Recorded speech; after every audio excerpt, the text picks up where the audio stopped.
Hi friends, welcome back to my channel. I బొమ్మ రవి ఇప్పుడు sensational ట్రెండింగ్లో ఉన్న పేరు ఎవరిదన్నా ఉంది తెలుగు రాష్ట్రాల్లో అంటే ఐ బొమ్మ రవిది. మంచి పనులు చేసి ట్రెండింగ్లోకి రావాలా, మంచి పనులు చేసి పేరు పైకి రావాలనేది అంటే చాలా చాలా టైం పడుతుంది, చాలా సంవత్సరాలు పడుతుంది. కానీ ఇట్లా దొంగ దారులలో పోయి ఫేమస్ కావాలా, కోట్లు సంపాదించాలంటే మాత్రం ఇట్లా చేస్తేనే ఫేమస్ అవుతారు. సో పెద్ద పెద్ద వాళ్ళు కూడా ఫేమస్ కాలేదు, ఐ బొమ్మ రవి ఫేమస్ అయినట్ల. సో అతను ఇప్పుడు ఎంత ఫేమస్ అయ్యాడంటే అతనికి ఎంత సపోర్ట్ ఉండేదంటే తెలుగు రాష్ట్రాల్లో అతను చేసే పని చాలా అంటే చాలా తప్పు. అతని వల్ల ఫిల్మ్ ఇండస్ట్రీకి కొన్ని వేల కోట్ల నష్టమైందనమాట. సో అతను ఖచ్చితంగా అతన్ని శిక్షించాల. ఈ దీంట్లో ఏమాత్రం అయితే తప్పులేదు. కానీ ఇంకొక సైడ్ చూసుకుంటే మాత్రం అతను చేసిన పనిని ప్రతి ఒక్కరు ఆల్మోస్ట్ ఒక ఓటీటీలో సబ్స్క్రిప్షన్ తీసుకుని ఓటీటీలో ఉన్నవాళ్ళు, బాగా డబ్బులు ఉన్న వాళ్ళు అయితే సినిమాలు చూస్తున్నారు.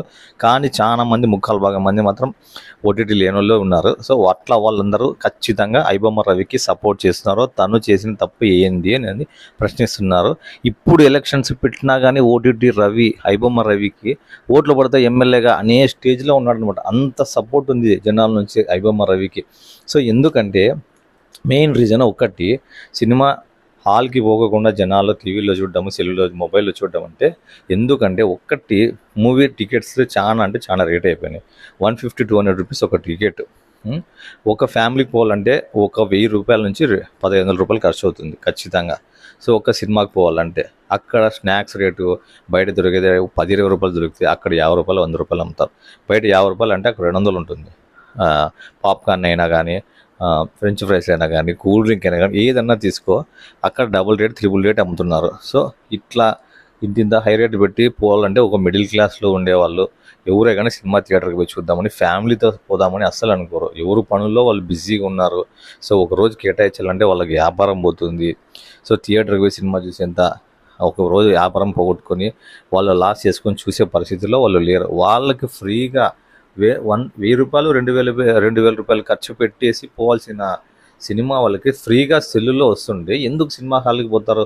1-2 సార్లు ఇప్పుడు సెల్లో పెట్టుకుంటారు, సెల్లో డౌన్లోడ్ చేసుకుంటాడు, టీవీ కనెక్ట్ చేసుకుంటాడు, చూసుకుంటాడు. మనకు ఒక పాట ఇంకోసారి చూడాలనిపించింది అనుకో, మళ్ళీ సెల్లో చూసుకుంటాడు.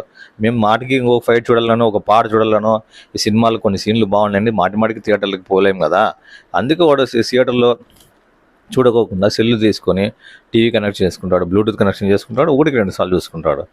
ఆ వారంలో 3-4 సార్లు సినిమా చూస్తాడు, అయిపోయి బోర్ కొడుతుంది, ఇంకో సినిమా రిలీజ్ అవుతుంది, ఇంకో సినిమా చూసుకుంటాడు. ఇట్లా వారం కొత్త సినిమాలు చూసుకుంటున్నాడు.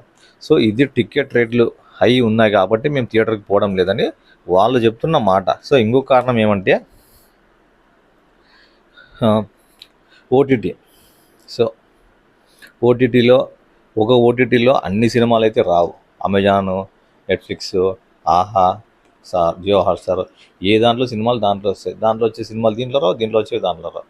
కానీ ఇతను చేసినది ఏమంటే ఐ బొమ్మలో జస్ట్ సైట్ ఓపెన్ చేస్తే ఎనీ సినిమా, అది ఇంగ్లీష్ కావచ్చు, హిందీ, తమిళ్, తెలుగు, కన్నడ, మలయాళం, ఆ లాంగ్వేజ్, ఇండియాలో ఏ సినిమా ఏ లాంగ్వేజ్ అయినా కానీ వితౌట్ డౌన్లోడ్ లేకోకుండా జస్ట్ ప్లే చేసుకుని సినిమా చూసుకోవచ్చు. నీ ఇష్టం. ఎప్పుడైనా నువ్వు ఎక్కడ ఉన్నా, ఏ పనిలో ఉన్నా, నువ్వు ఎక్కడైనా యా జాబ్ చేసుకుంటున్నా, నీకు బోర్ కొడుతున్నా కూడా అట్లా కూర్చొని నువ్వు సినిమా చూసుకోవచ్చు. ఇప్పుడు 10 నిమిషాలు చూసుకోవచ్చు, మళ్ళీ కొంచెం గ్యాప్ ఇచ్చి మళ్ళీ చూసుకోవచ్చు. బస్ జర్నీ చేస్తున్నావు అనుకో, అక్కడ 2 సేపు చూసుకోవచ్చు. ఎడన్నా బయట కూర్చున్నావు అనుకో, అక్కడ 2 సేపు కూర్చోవచ్చు. ఈ కాలేజ్ పిల్లలు కాలేజీ నుంచి బయటకు వచ్చినప్పుడు ప్రతి ఒక్కరు అతనైతే ఐ బొమ్మ రవికి అయితే ఫుల్ ఫాలోవర్స్ ఉన్నారనమాట. ఇంకోటి, మూవీ బడ్జెట్ ఎక్కువైపోయింది, 500 కోట్లు, 1000 కోట్లు. సో బడ్జెట్ అయితే పెడుతున్నారు. సో కరెక్టే, అది మీ చేతిలో ఉంది బడ్జెట్ పెంచుకోవడము. మీరు బడ్జెట్ అంతంత పెట్టుకున్నాం, అందుకే మేము టికెట్ రేట్లు ఎక్కువ పెట్టుకుంటే మేమేం చేయాలనేసి సామాన్య ప్రజలు అడుగుతున్నారు. సో వాళ్ళ నుంచి వచ్చే క్వశ్చన్స్ ఇది అనమాట. ఎందుకు అతను ఐ బొమ్మ రవిని వాళ్ళు సపోర్ట్ చేస్తారంటే బడ్జెట్ అంతంత పెట్టి చేస్తున్నారు కాబట్టి మీరు టికెట్ రేట్లు పెంచుకుంటున్నారు అనేసి మీరు అంటున్నారు. మేము అంత రేట్ టికెట్ పెట్టలేము కాబట్టి మేము మా ఇష్టం ఉన్నవాడు థియేటర్కి చూస్తాడు, మాకు ఇష్టం లేదు. మాకు ఎందుకంటే ఓటీటీలు మేము ఐ బొమ్మలోనే వెళ్తే ఇంకా వేరే ఛాన్స్ అంటుకుంటాయి. ఇది ఐ బొమ్మకు వచ్చిన క్వశ్చన్ ఏం కాదు. ఐ బొమ్మ కాకుంటే మూవీ రీల్స్ ఉంది, ఇంకా వేరే ఛానల్స్ ఉన్నాయి, వేరే సైట్లు ఉన్నాయి. ఒకటి కాకుండా ఇంకో దాంట్లో వస్తుంది. ఇప్పుడు ఐ బొమ్మని రవిని అరెస్ట్ చేసినారు, కానీ అతని సైట్ ఏం ఆగడం లేదా. ఎక్కడో చోట సినిమా అయితే డౌన్లోడ్ అయితే అవుతుంది. ఇక్కడ సమస్య ఐ బొమ్మ రవిదేం కాదు, అతను కాకుండా ఇంకోతను వస్తాడు. కానీ అసలు పైరసీని రాకోకుండా చేయడం సమస్య. కానీ ఆ ఫస్ట్ ఇండస్ట్రీలో రేట్లు తగ్గితే టికెట్ రేట్లు కూడా తగ్గుతాయి, వాళ్ళ బడ్జెట్ తగ్గితే టికెట్ రేట్లు తగ్గితే జనం కూడా థియేటర్కి వస్తారు, ఆదరిస్తారు. సో ఫస్ట్ అది అయితే కంట్రోల్ చేయాలా. సో అదొకటి. ఇప్పుడు ఇతను చేసే పని తప్పని అయితే అంటున్నారు. కానీ కొంతమంది ఏమంటున్నారంటే సినిమాలో హీరో చేస్తే కరెక్ట్ అయినప్పుడు బయట సామాన్య మానవుడు చేస్తే తప్పు ఎట్లా అవుతుందని వాళ్ళు అడుగుతున్నారు. ఇప్పుడు పుష్ప సినిమా చూసుకున్న ఎర్రచందనం కొట్టేస్తుంటాడు, అతను హీరో అయిపోయినాడు. కేజీఎఫ్ చూస్తే బంగారం కొట్టేస్తుంటాడు, అతను హీరో అయినాడు. సో ఇట్లా వాళ్ళంతా హీరో అయినప్పుడు మీరే సినిమాలు తీస్తున్నారు, మళ్ళీ ఇతను పైరసీ చేసి సినిమాల్ని డౌన్లోడ్ చేసేసి అందరికీ సినిమాలు చూస్తుంటే ఇతను ఏం తప్పు చేసినాడు? ఇతను ఎవరికి అన్యాయం చేయలేదు కదా. ఇతనితో ఎవరో ఒక డబ్బులు తీసి ఎవరికి ఒక ₹1,00,000 ₹1,00,00,000 మోసం చేయలేదు, అందరికీ మంచి చేస్తున్నాడని కొంతమంది అంటున్నారు. మరి ఇప్పుడు దీనిలో ఏది కరెక్ట్? సినిమా వాళ్ళేమో దొంగతనాలు చేయండి అట్లా వాడు హీరో అనేసి వాళ్ళే చూపిస్తారు సినిమాల్లో. సో ఇక్కడ ఇది రియల్ లైఫ్లో ఇతను చేస్తే ఇతను దొంగతనం చేయలేదు కదా, ఎవరిని కొట్టలేదు, చంపలేదు, కొన్ని కోట్లు స్కామ్ ఏం చేయలేదు. అతను ఏదో సినిమాల్ని సామాన్య ప్రజలకి దగ్గర చేసినాడు. సో అతను ఇప్పుడు వాళ్ళ మనసుల్లో రియల్ హీరో అయిపోయినాడు. రాబిన్ హుడ్ అనేసి ఎవరో అతను ఉన్నాడంట, ఉన్నోళ్ళని కొట్టి లేనోళ్ళకి పెట్టనేసి. ఇప్పుడు అతనితో పోలుస్తున్నారు ఈ ఐబొమ్మ రవిని. సో మేము థియేటర్కి పోయి సినిమా చూడలేము, మేము చాలా మిడిల్ క్లాస్, మేము చాలా లేనోళ్ళము. సో మాలాంటి వాళ్ళందరికీ అతను ఒక సినిమాని మాకు ఇంట్లోకి తీసుకొచ్చినాడు. సినిమా రిలీజ్ అయిన రోజే మేము చూడగలుగుతున్నాము. సినిమాను 1-2 సార్లు చూస్తున్నాము సెల్లుకి వేసుకొని. ఫ్యామిలీ అంతా మేము పోయి సినిమా చూడాలంటే మా దగ్గర అన్ని డబ్బులు లేవు, మేమంతా డబ్బులు సంపాదించుకోలేదు, మేము చాలా కష్టపడుతున్నాము, కానీ మాకు ఇట్లాంటి వల్ల సినిమాలు మేము చూడగలుగుతున్నాము అని కొంతమంది అంటున్నారు.